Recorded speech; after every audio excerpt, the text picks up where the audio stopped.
డానికి ఆరాధించి గణపరిచి మహింపరచడానికి అవకాశం ఇచ్చారు. అదే రీతిగా కొద్ది నిమిషాలు దేవుని వాక్యాన్ని మనం విందాం. ఓ స్త్రీ దీవించబడే సమయం ఇదే అంటూ ఈరోజు మనం లేఖనాలను సిద్ధపరచుకుంటూ ఉన్నాం. మరి సాయంకాలము తల్లిగారు విజయపాల్ గారి ద్వారా మనము ఈ మాటలు వింటాము. అయినప్పటికీ మరి ఈ ఆదివారపు ఆరాధనలో కూడా పరిశుద్ధ గ్రంథములో ఉన్నటువంటి ఘనత వహించినటువంటి స్త్రీలు, పరిశుద్ధ గ్రంథములో స్త్రీ పాత్ర, పరిశుద్ధ గ్రంథంలో స్త్రీ ఏమై ఉంది, పరిశుద్ధ గ్రంథంలో ఉన్న భక్తి కలిగిన స్త్రీలను చూచి మనం ఏమి నేర్చుకోవాలి అనే విషయాలను ఈరోజు కొద్ది మందిగా కూడిన మనము ధ్యానం చేద్దాం. మరి ఈరోజు ప్రపంచమంతా స్త్రీలను సత్కరిస్తూ ఉంది, గణపరుస్తూ ఉంది. చాలా ఇళ్లలో స్త్రీలకు తగిన గౌరవం ఉండదు, తగినటువంటి విలువ కూడా ఉండదు. స్త్రీ అనే భావం ఒక చులకనను అనాది కాలం నుంచి చూపిస్తుంది. స్త్రీ అంటే మనుషుల దృష్టిలో చులకన కావచ్చేమో కానీ దేవుని దృష్టిలో మాత్రం చులకన కాదు. ఎందుకంటే ఆదామే ముందు కలిగారు, దేవుడు ఆదామునే ముందు కలగజేశారు. కానీ ఆదాము ఒంటరిగా ఉండటం మంచిది కాదు అన్నాడు. ఆదాము జీవితం దేవుడు హవ్వనివ్వటంతోనే పరిపూర్ణమైంది అన్నాడు. ఆదాము దేవుని చేత కలగజేసిన వాడైనప్పటికీ ఆదామునేమన్నాడు? నువ్వు ఇలా ఉండటం మంచిది కాదు. ఆదాము యొక్క పరిపూర్ణ స్థితి అవ్వ ద్వారానే కలిగింది. కాబట్టి ఒక స్త్రీ తన కుటుంబానికి దీవెన తీసుకొని రాగలదు, ఒక పురుషుని జీవితాన్ని సంపూర్ణం చేయగలదు, ఒక కుటుంబాన్ని ఆధ్యాత్మికంగా బలపరుచుకోగల శక్తిని దేవుడు స్త్రీకి ఇచ్చాడు. పరిశుద్ధ గ్రంథంలో ఎంతోమంది స్త్రీల యొక్క చరిత్రలను మనం ఆధారంగా చేసుకున్నప్పుడు వాళ్ళను చూసి ఎన్నో పాఠాలు నేర్చుకోవచ్చు. పరిశుద్ధ గ్రంథంలో ప్రవక్తనీలుగా ఉన్నటువంటి స్త్రీలు కూడా ఉన్నారు. నేను ఒక మాట అడుగుతాను, మొదటి ప్రవక్తిని ఎవరు బైబిల్లో? మిర్యాము. మొదటి ప్రవక్తిని ఎవరండి? మిర్యాము. హల్లెలూయా, దేవునికి స్తోత్రం కలుగును గాక. బైబిల్లో ప్రాముఖ్యంగా కొంతమంది ప్రవక్తినీల పేర్లు వ్రాయబడ్డాయి. మన అంశంలోకి ముందుకెళ్లే ముందు మరి దేవుని చిత్తాన్ని బట్టి మీకు అవసరం అవుతుందేమో జ్ఞాపకం చేసుకోండి. మిర్యాము, దెబోరా, హుల్దా, నోవద్యా, హన్నా, ఫిలిప్పు కుమార్తెలు ప్రవక్తనీలుగా మనకి పరిశుద్ధ గ్రంథంలో కనిపిస్తారు. ఎంతమందిని చెప్పాను నేను? దెబోరా, మరి మిర్యాము, హుల్దా, నోవద్యా, అన్నా, ఫిలిప్పు కుమార్తెలు. అమేంటి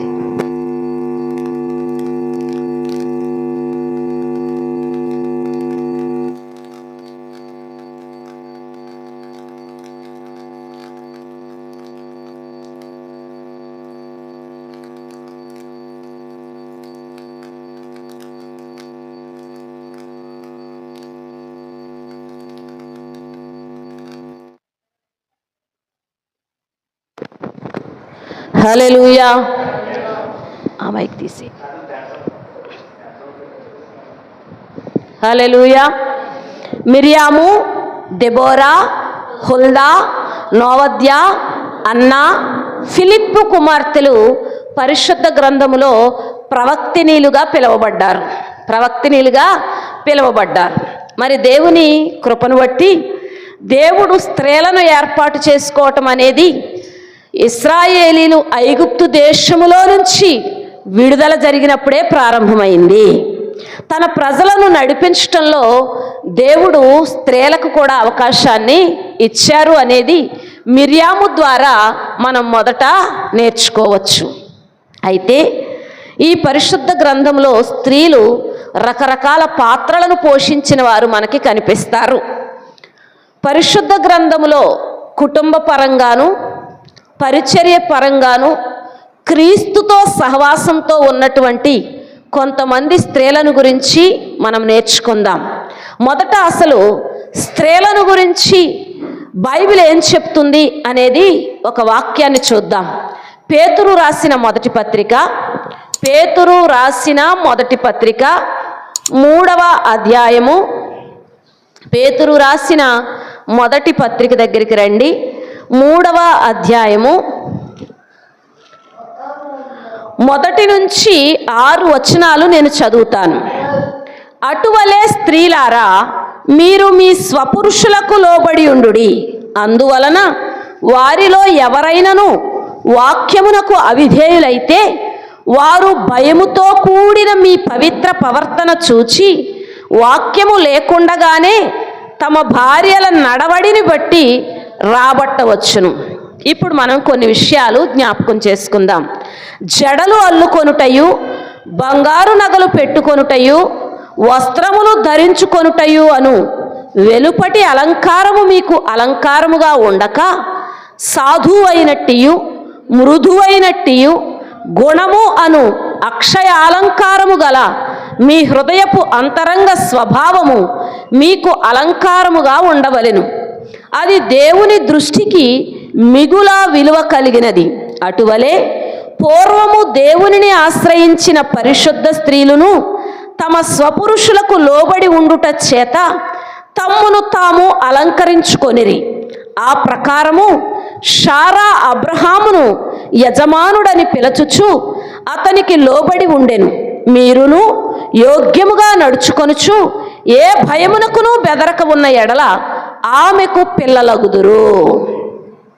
పరిశుద్ధుడైన తండ్రి, ఈ మాటలు మా వినికిడిలో ఆశీర్వదించండి నాయన. ఎటువంటి అలంకారం కలిగి ఉండాలి, ఎటువంటి స్వభావం కలిగి ఉండాలి, ఎలాంటి ప్రవర్తన కలిగి ఉండాలి, ఈ 3 విషయాలు ఇక్కడ మేము నేర్చుకోవటానికి సహాయం దయచేయమని, పరిశుద్ధాత్మ దేవుడా మా అందరి హృదయాలను మీ స్వాధీనంలోకి తెచ్చుకొని మీరు మాతో మాట్లాడి మమ్మల్ని బలపరచమని యేసు పేరిట ప్రార్థించి మనవులు అడిగి పొంది ఉన్నాము తండ్రి, ఆమేన్.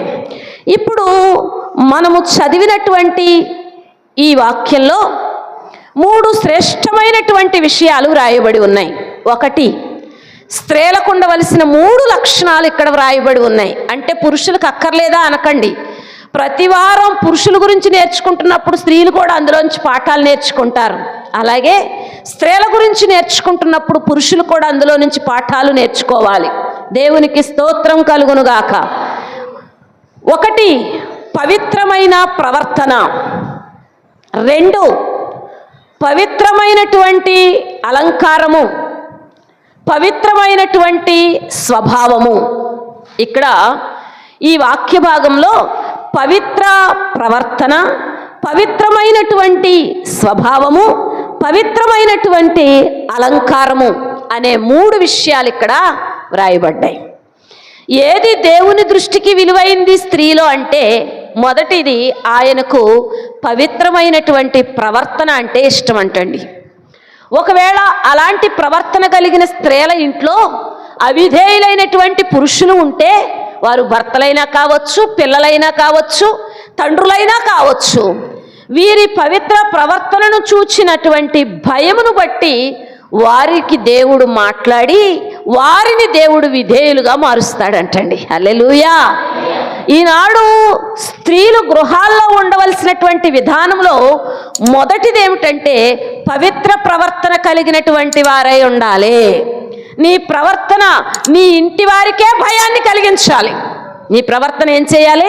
నీ ఇంటి వారికే, అమ్మో ఈమె చాలా పరిశుద్ధురాలు, ఈమె ప్రార్థిస్తూ ఉంది, ఈమె పరిశుద్ధంగా జీవిస్తూ ఉంది, నేను ఇలా అవిధేయతలో, పాపంలో, వ్యసనంలో, బలహీనతలో బ్రతకకూడదని పురుషుడే సిగ్గుపడేంత పవిత్ర ప్రవర్తనతో స్త్రీ తన గృహమందు ఏం చేయాలంటండి? బ్రతకాలి. దేవునికి స్తోత్రం కలుగునుగాక. అలా ప్రవర్తించినటువంటి స్త్రీలు చాలామంది పరిశుద్ధ గ్రంథములో ఉన్నారు. ముందుకెళ్లే ముందు ఇంకొక మాట కూడా జ్ఞాపకం చేసుకుందాం. రెండవది ఏంటంటే పవిత్రమైనటువంటి స్వభావం. ఏ స్వభావం అంటండి? సాధువైనట్టు మృదువైనట్టు స్వభావం. కొంతమంది మాట్లాడితే కొట్టినట్టే ఉంటుంది, కొంతమంది దుర్భాషలాడినా ప్రేమతో చెప్పినట్లే. విమలమ్మ అప్పుడప్పుడు అంటది, చాకుతో కోసేస్తూ మందు రాసినట్టు ఉంటుంది, నువ్వు తిట్టే తిట్లు అంటా ఉంటుంది నన్ను. మరి వాళ్ళనైనా గద్దించాలి కదా, నేను ఎవరినైనా అంటాను నేను, కానీ నా మాటలో ఖచ్చితంగా న్యాయం ఉంటుంది. ఖచ్చితంగా అది వారి మార్పుకైనా అయి ఉండొచ్చు, మంచికైనా అయి ఉండొచ్చు. దేవునికి స్తోత్రం కలుగును గాక. హల్లెలూయా. మృదువైనట్టు సాధు అని నేను ఒక మాట చెప్తాను. మిగతా విషయాలన్నీ పక్కన పెడితే దేనంగా మాట్లాడేవారు మంచివారిగా ఎంచబడతారు, కఠినంగా మాట్లాడేవారు గర్విష్ఠులుగా ఎంచబడతారు. బైబిల్లో కూడా ఒక మాట ఉంది, మృదువైన మాట క్రోధమును చల్లార్చును. మృదువైన మాట ఏం చేస్తుందంటే అండి, క్రోధం ఎంత కోపం ఉన్నా మృదువైన మాట ఏం చేస్తుందంటే దాన్ని చల్లారుస్తుందంటే. యోహాన్ గారు మీరు నా వైపు చూడండి, ఎవరి వైపు చూడకండి. దేవునికి స్తోత్రం కలుగును గాక. హల్లెలూయా, హల్లెలూయా. మరి మీ భార్యలకి ఇంటికి వెళ్ళాక చెప్తురు కానీ ప్రస్తుతానికి నా వైపు చూడండి. దేవునికి స్తోత్రం కలుగును గాక. హల్లెలూయా, హల్లెలూయా. ఏం చేస్తుందంట? మృదువైన మాట ఏం చేస్తుందంట? క్రోధమును చల్లార్చును. ఇప్పుడు మన జీవితాల్లో దేవునికి ఇష్టమైన స్వభావంలో దేనత్వం అంటే చాలా ఇష్టం. ఏంటంటే అండి, దేనత్వం అంటే చాలా ఇష్టం. ఇంట్లో గర్విష్టి అయిన స్త్రీ ఇంటి వారికి కీడు తెచ్చేదిగా ఉంటుంది. ఇంట్లో దేన స్వభావం కలిగినటువంటి స్త్రీ కుటుంబానికి గౌరవం తెచ్చేదిగా ఉంటుంది. అలాగే ఏ సంఘములో అయితే తగ్గింపు కలిగిన స్త్రీలు ఉంటారో ఆ సంఘము వెలుపట కూడా గౌరవించబడుతుంది. ఆ సంఘం ఏం చేయబడుతుందంటండి? వెలుపట కూడా గౌరవించబడుతుంది. హల్లెలూయా, హల్లెలూయా. రెండవది ఏం చెప్పుకున్నాం మనము? పవిత్రమైనటువంటి స్వభావాన్ని కలిగి ఉండాలి. ఈ స్వభావము మన మనస్సుకి, ఆధ్యాత్మికతకి సంబంధించినటువంటిది.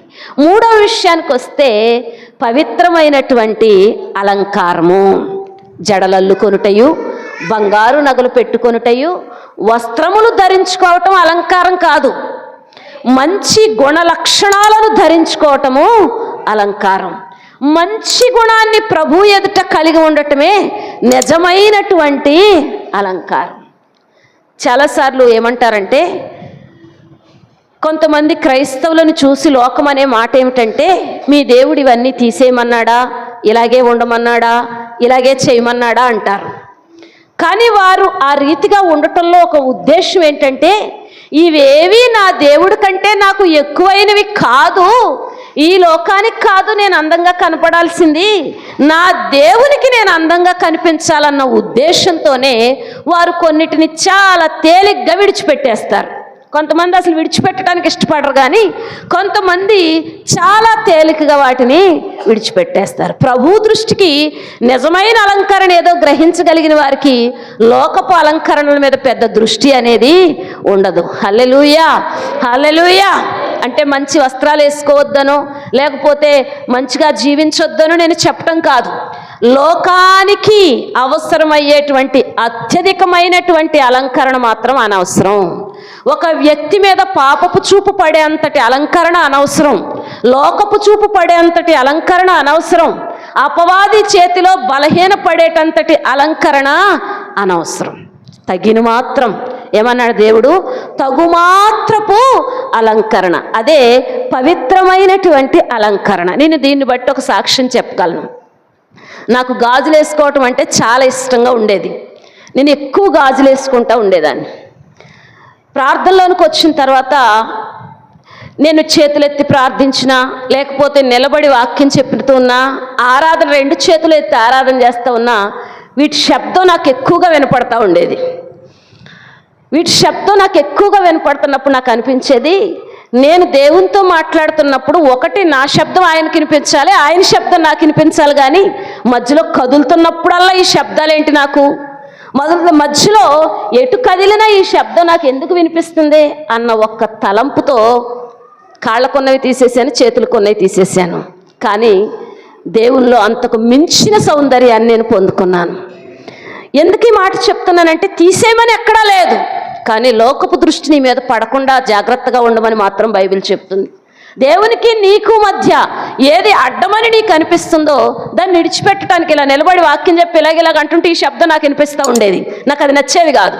వెంటనే మరలా క్షణం ఆలోచించకుండా దాన్ని తీసి పక్కన పారేశాను. దేవునికి స్తోత్రం కలుగును గాక.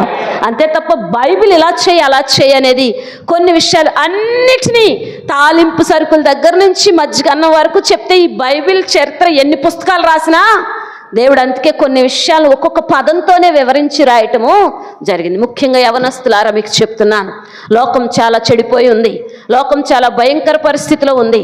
మిమ్మల్ని లోకంలోనికి లాగివేసేటువంటి అలంకారానికి దూరంగా దేవుడు కోరుకునే అలంకారానికి మీరు దగ్గరగా ఉండగలిగితే దేవుని దృష్టికి మీరు మిగుల విలువైన వారు అవుతారు.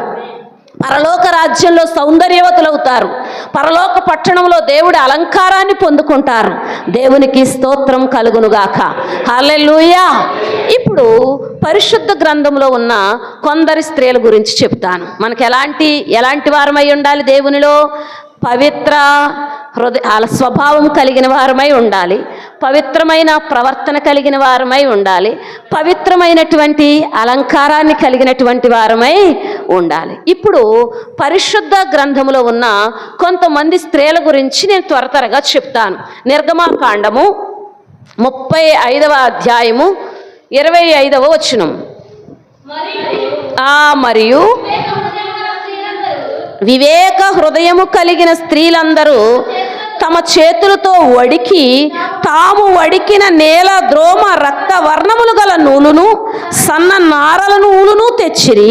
ఈ స్త్రీలు జ్ఞాన హృదయము గలవారై ప్రేరేపింపబడిరో వారందరూ మేక వెంట్రుకలను వడికిరే. హల్లెలూయా, హల్లెలూయా. ప్రత్యక్ష గుడారాన్ని అలంకరిస్తున్నటువంటి స్త్రీలు ఇక్కడ కనిపిస్తూ ఉన్నారు. వాక్యంలోనికి వెళ్లే ముందు ఒక మాట చెప్తాను. ఎవరైతే జ్ఞాన హృదయం కలిగిన స్త్రీలై ఉంటారో, ఎవరైతే వివేక హృదయం కలిగినటువంటి స్త్రీలై ఉంటారో, దేవుడు వారికిచ్చే ఘనత ఏమిటంటే వారు ప్రత్యక్ష గుడారాన్ని అలంకరించేటువంటి స్త్రీలుగా ఉంటారు. హల్లెలూయా. ఏ గుడారం అంటండి ఇది? నిర్గమాకాండంలో ప్రత్యక్ష గుడారాన్ని ఏర్పాటు చేసినప్పుడు అందరికీ అన్ని తీసుకురమ్మని చెప్పిన దేవుడు జ్ఞాన హృదయులైన స్త్రీలందరినీ పోగు చేసి, వివేక హృదయులైన స్త్రీలందరినీ పోగు చేసి, వారి చేతులతో వారే వడికినటువంటి వస్త్రాలను, వారి చేతులతో వారే తయారు చేసిన వాటితో ప్రత్యక్షపు గుడారాన్ని అలంకరించమని. ఇప్పుడు నువ్వు జ్ఞాన హృదయం కలిగినట్లయితే, నువ్వు వివేక హృదయం కలిగినట్లయితే దేవుని మందిరానికి నువ్వే అలంకారం. దేవుని మందిరానికి నువ్వే గొప్ప అలంకారంగా దేవుడు ఏం చేస్తాడు చెప్పండి? మార్చేస్తాడు. హల్లెలూయా, హల్లెలూయా. మనము కూడా దేవుని మందిరాన్ని అలంకరించే స్త్రీలుగా ఉండాలి. ఫలానా స్త్రీ మీ సంఘమేనా అని అడుగుతారు. అడిగినప్పుడు అవునండి అని చెప్పే మాటలో గర్వం ఉండాలి. అవునండి, ఆ స్త్రీ మా సంఘానికి చెందిందే అని చెప్పే మాటలో ఏముండాలి? గర్వం ఉండాలి. అది అలంకారం అంటే. అవునండి, మా దగ్గరికి వస్తారు కానండి, ఇప్పుడే కొత్తగా వస్తున్నారండి, లేకపోతే ఇప్పుడిప్పుడే నేర్చుకుంటున్నారండి. ఇది అలంకారం కాదు. అవునండి అని చెప్పడం అలంకారం. నా మాటలు అర్థమవుతున్నాయి అనుకుంటున్నాను నేను. హల్లెలూయా. రెండో మాట కూడా చెప్తాను. 1 సమూయేలు గ్రంథము 2వ అధ్యాయము 19వ వచనం. వాని తల్లి వానికి చిన్న అంగీ ఒకటి కుట్టి ఏటేటా బలి అర్పించుటకు తన పెనిమిటితో కూడా వచ్చినప్పుడు దానిని తెచ్చి వానికి ఇచ్చుచూ వచ్చెను. చాలండి. రాజుల 2వ గ్రంథం 4వ అధ్యాయం 20వ వచనం. వాడు ఆ బాలును ఎత్తుకొని వాని తల్లి యొద్దకు తీసుకుపోయెను. పిల్లవాడు మధ్యాహ్నం వరకు తల్లి తొడ మీద పండుకొని ఉండి చనిపోయాను. 2 స్త్రీలు ఉన్నారు ఇక్కడ. 2 స్త్రీలు ఉన్నారండి. వీళ్ళు ఎవరిళ్ళు? ఒకరు హన్నా, రెండవది గనురాలైనటువంటి.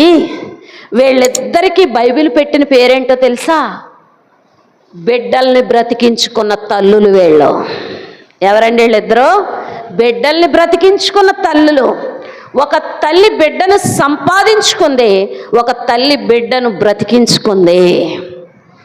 సంతానం లేని హన్నా ప్రార్థన ద్వారా ఒక బిడ్డను సంపాదించుకోవటంతో పాటు ఆ బిడ్డను ఏటేటా చూడడానికి వచ్చి ఒక అంగీని తెచ్చి పరామర్శించి, ఈ ఏడాదంతా నువ్వు దేవుని మందిరంలో యాజకుడు చెప్పిన మాట విన్నావా?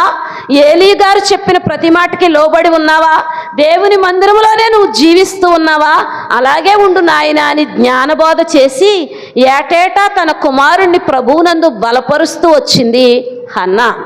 ఒకరోజు భయంకరమైన రోగముతో తన కొడుకు చనిపోతే దైవజనుడి గదిలో ఆ బిడ్డను పెట్టి ఊరు చివర ఎక్కడో ఉన్న దైవజనుడిని వెతుక్కుంటూ వెళ్ళి దైవజనుని దగ్గరకు ఏడుస్తూ వెళ్ళి నా బిడ్డను నువ్వు తప్పకుండా బ్రతికించాలని దైవజనుని తెచ్చి తన ఇంటికి తెచ్చుకొని తనలో మరలా తన బిడ్డను బ్రతికించుకుందే ఇంకో తల్లి. ఈ రోజున పిల్లలను గురించి తల్లులు ఎలాంటి బాధ్యత కలిగి ఉండాలో ఈ వాక్యం చెప్తుంది. నీ బిడ్డ దేవునిలో ఉన్నాడో లేదో నువ్వు చిన్ననాటి నుండి పరిశీలన చేసుకొని వారిని ప్రభువునందు బలపరిచే వ్యక్తిగా ఉండాలి. రెండవది, నీ బిడ్డ లోకంలో చనిపోయినా, నీ బిడ్డ శారీరకంగా చనిపోయినా, నీ బిడ్డ నైతికంగా భౌతికంగా చనిపోయినా దేవుని దగ్గర పోరాడాలి. నా బిడ్డ మరలా బ్రతకాలి, నా బిడ్డ ఎండిపోయిన ఎముకైపోయాడు, నా బిడ్డ పాడైపోయాడు, మరలా తిరిగి నువ్వు బ్రతికించాలి అని దేవుని సన్నిధిలో పోరాటమే చెయ్యాలి. దేవుని సన్నిధిలో పోరాడండి, ప్రతిఫలం ఉంటుంది. లోకంలో పోరాడకండి.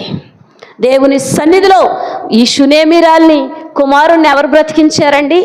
దైవజనుడు. దేవుడే దైవజనుడి ద్వారా ఏం చేశాడు? బ్రతికించాడు. వెళ్ళి అంటుంది, నేను కుమారుడు కావాలని నేను నిన్ను అడిగానా? నువ్వే కదా నాకు బహుమానంగా ఇచ్చావు. ఈరోజు నా ఒడిలోనే ఆ బిడ్డ నా కన్నుల ముందే చనిపోతుంటే నేను ఎలా తట్టుకోగలను అని అడుగుతుంది. పనివాడిని పంపిస్తానన్నాడు దైవజనుడు, వద్దంది. నువ్వే కావాలి, నువ్వే వచ్చి నా బిడ్డను బ్రతికించాలని కోరుకుంది. తిరిగి తీసుకొచ్చి తన బిడ్డ బ్రతికే వరకు ఏం చేసింది? తన బిడ్డ బ్రతికే వరకు కూడా పట్టు వదలకుండా ప్రార్థన. వెంటనే ఆ బిడ్డ లేచి దైవజనుడితో మాట్లాడటం మనం చూస్తున్నాం. ఒక తల్లికి బిడ్డ బ్రతికితే ఎంత ఆనందమో ఈ యొక్క స్త్రీని చూసి మనం నేర్చుకోవచ్చు. ఇక్కడ మనం చూసినప్పుడు ఆ బిడ్డ బ్రతికాడన్న సంగతి ఆమె మొదట ఎవరితో పంచుకోలేదు, కానీ దేవునితో పంచుకున్నట్టుగా మనం ఇక్కడ చూస్తున్నాం. పరిశుద్ధ గ్రంథంలో ఎందరో స్త్రీలు చేసిన పనులు మనం కూడా చేయగలిగితే మేలు పొందుతాం. హల్లెలూయా, హల్లెలూయా. ఇక్కడ మనము ఈ ఇద్దరు స్త్రీలు ఎవరంటే తమ పిల్లలను కాపాడుకున్నటువంటి స్త్రీలు. ఒక స్త్రీగా నీ మీద ఎంత పెద్ద బాధ్యత మోపబడి ఉందో తెలుసా? నీ పిల్లల్ని కాపాడవలసిన, నడిపించవలసిన, దేవునిలో బలపరచవలసిన బాధ్యత నీదే. నీ ప్రార్థన వినే దేవుడు తప్పకుండా వారిని క్షేమంగా బ్రతికిస్తాడు. హల్లెలూయా. మూడో విషయం కూడా చూడండి. మొదటి సమూయేలు గ్రంథం 35వ అధ్యాయం. మొదటి సమూయేలు గ్రంథం 35వ అధ్యాయం 18వ వచనం. మొదటి సమూయేలు గ్రంథంలో 35వ అధ్యాయం లేదనుకుంటా. రెండో దాంట్లో ఉందంటారా? రెండో దాంట్లో కూడా లేదు. రాజుల గ్రంథం చూడండి. మరి కష్టకాలంలో భర్తను కాపాడుకున్నటువంటి స్త్రీ మనకి కనిపిస్తుంది. ఆ భర్త పేరు నాబాలు, ఆమె పేరు అబీగయీలు. ఆమె పేరేంటండి? అబీగయీలు. ఈమె ఏం చేసిందంట? కష్టకాలంలో తన భర్తను ఏం చేసిందంటండి? తన భర్త మీదకి దావీదు యుద్ధానికి వస్తూ ఉన్నాడు. తన భర్త మీదకి ఎవరు యుద్ధానికి వస్తున్నారండి? దావీదు గారు యుద్ధానికి వస్తూ ఉన్నాడు. దావీదు చేతిలో తన భర్త ఓడిపోతాడని తెలిసిన ఈమె తన భర్త మీదకి దావీదు రాకముందే ఎదురెళ్ళి దావీదుని ఏం చేసిందంటండి? కాపాడుకుంది. మొదటి సమూయేలు 25వ అధ్యాయం 18వ వచనం. అమ్మ చాలమ్మ, మనం చెప్పుకున్న విషయం అదే. ఇక్కడ మనం జ్ఞాపకం చేసుకోవాల్సింది ఏంటంటే ప్రతి స్త్రీ యొక్క కుటుంబ జీవితం ఒకే రీతిగా ఉండదు. కొందరిండ్లలో భర్త అవిధేయులు ఉంటారు, మరికొందరిండ్లలో భార్యలు అవిధేయులుగా ఉన్నవారు కూడా ఉంటారు. కానీ తన అవిధేయుడైన భర్త విషయమై అబీగయీలు జ్ఞానముగా ప్రవర్తించిన స్త్రీగా ఉంది. ఎలా ప్రవర్తించాలంటండి? జ్ఞానముగా ప్రవర్తించినటువంటి స్త్రీగా మనము, ఇదిగో దావీదు చేతిలో నా భర్త చస్తే చస్తాడని విడిచిపెట్టలేదు, మొదటి విషయం. రెండవది, తన భర్త ఇటువంటి వాడని ఆమె ఎవరికి తెలియచెప్పింది కూడా కాదు. ఎక్కడికి వెళ్ళిపోయింది? వెంటనే దావీదు దగ్గరికి వెళ్ళిపోయి, నా భర్త చెడ్డవాడు, అతని గుణమే చెడ్డది, దయతో నన్ను జ్ఞాపకం చేసుకుని అతనిని క్షమించమని మొరపెట్టింది. ఈ రోజుల్లో స్త్రీలు ఏం చేస్తారంటే దేవుడికి తప్ప అందరికీ చెప్తా ఉంటారు. ఏం చేస్తారు? దేవునికి తప్ప అందరికీ చెప్తారు. భర్త అనుకుంటాడు, నా లోపాన్ని భరించగలిగేంత ప్రేమ నా భార్యలో లేనప్పుడు నేను ఎందుకు మారాలనుకుంటాడు. ప్రేమ అన్నిటినీ మార్చగలదు, కోపం దేనిని మార్చలేదు. ప్రేమ అన్నిటినీ, ప్రేమ నిజమైనటువంటి ప్రేమ ఏ కుటుంబంలో ఉంటుందో వాళ్ళు ఓర్చుకుంటారని బైబిల్ చెప్తుంది. ఏముంటుందంటండి? ఓర్పు. ప్రేమ ఓర్పులో కనబడుతుంది. దేవునికి స్తోత్రం కలుగునుగాక. ప్రేమ ఎందులో కనిపిస్తుందండి? నిజమైనటువంటి ప్రేమ ఓర్పులో కనిపిస్తుంది. అందుకే అది ఎప్పుడూ ఓడిపోదు అని బైబిల్ చెప్తుంది. మనం జ్ఞాపకం చేసుకుంటే అబీగయీలు యొక్క ఓర్పు దావీదు కలిగిన సుబుద్ధి కలిగినటువంటి భర్తను ఆమెకు ఇచ్చింది. దేవుడు మీ భర్తలను దావీదు వలె మార్చగలిగిన సమర్థుడు. మీ భర్తల గుణాన్ని దావీదు గుణం వలె మార్చగలిగిన సమర్థుడు. మీరు జ్ఞానము కలిగి ఓర్పుతో దేవునికి అప్పగించుకొనినప్పుడు అవిధేయులైనటువంటి వారు సైతం స్త్రీల యొక్క వివేకమైన విధేయతతో కూడిన ప్రవర్తనను బట్టి వారిని సంపాదించుకుంటారు. ఇదే మనం నేర్చుకున్నాం. ఎలా ఉండాలి స్త్రీ? కుటుంబంలో జ్ఞానంగా నడుచుకోవాలి. కుటుంబంలో ఎలా నడుచుకోవాలంటే అండి, జ్ఞానముగా నడుచుకోవాలి. మీకు ఏదైనా సమస్య వచ్చినప్పుడు దేవునికి చెప్పటం నేర్చుకోవాలి, దైవజనునికి చెప్పటం నేర్చుకోవాలి. అవసరమైతే సంఘములో తోటి సహోదరులతో కలిసి ప్రార్థన చేయటం నేర్చుకోవాలి. కానీ అన్యుల వలె మాత్రం ప్రవర్తించకూడదు. ఎలా ప్రవర్తించకూడదండి? అన్యుల వలె గొడవలు, కొట్లాటలు, ఇరుకులు, ఇబ్బందులు, రకరకాలైన పరిస్థితులు మాత్రం మనము తెచ్చుకోకూడదు. ఇంకో మాట కూడా చెప్తాను. అపోస్తుల కార్యాల గ్రంథం 9వ అధ్యాయం 36వ వచనం. అపోస్తుల కార్యాల గ్రంథం